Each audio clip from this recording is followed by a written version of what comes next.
So I guess working in mental health, I've always worked with people who are homeless, the marginalised, the people who are effectively treated like less than humans. And a friend of mine actually messaged me. She's now living in Melbourne. And she said, listen, Mum and her friend Truck, don't ask me what her real name is, they go down on a Tuesday night, they get some donated food from a bakery and they take it down and they give it to the homeless. They want to have a rest for about 6 or 8 weeks. They just want to have a break. They've been doing it 30 years. Wow. Do you think that you could manage it? I went, of course. And I was thinking, how complicated would that be? Just prior to that, though, I'd actually been going out on Saturday nights with another crew and just going out and sitting and having coffee with the homeless. St George's Cathedral, I think it is. Sure. And just having conversations. Because I just thought, well, I've got so much, and conversation is nothing. Yeah. Some TLC is nothing. Mm. So we had this opportunity. I discussed it with my partner at the time, and we said, yeah, let's go for it. So for a few weeks, we took down the food that we picked up from the bakery that was donating it, and there was probably 15 or 20 homeless folks. And, here's the food. And then we started to talk to people.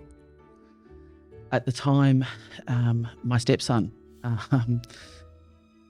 woke up one morning, he was 9, and he had an American accent. And he couldn't get rid of it. And that's because he was spending so much time on his devices. YouTube, pew, pew, pew, pew, pew, all that crap. And for about 3 months, he just couldn't get rid of the accent. Wow. A little bit worrying.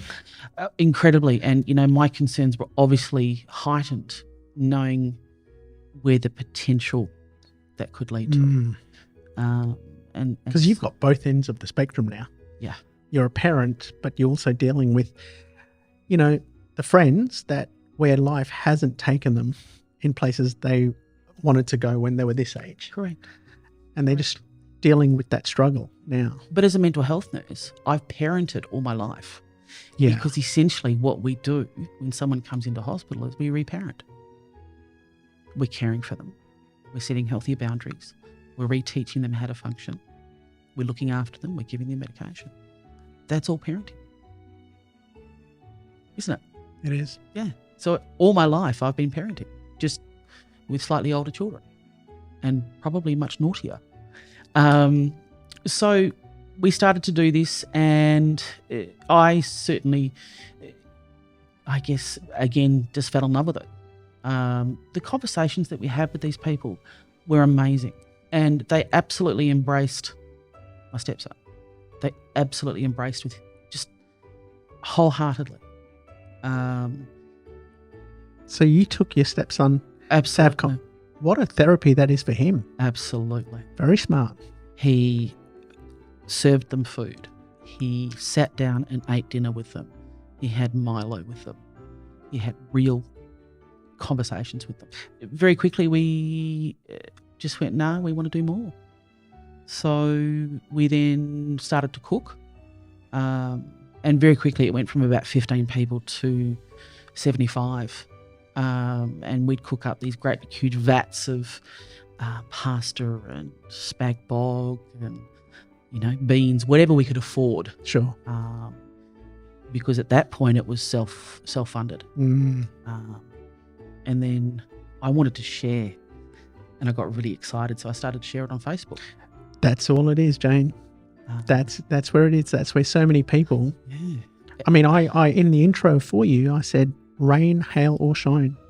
Or COVID. I see Jane out there with a group of people with smiles on their faces. That's wonderful. It's wonderful. Yeah. No, look, I love it. And it makes you present. It makes you present. And it's one thing that I don't think people are today is present. Yeah.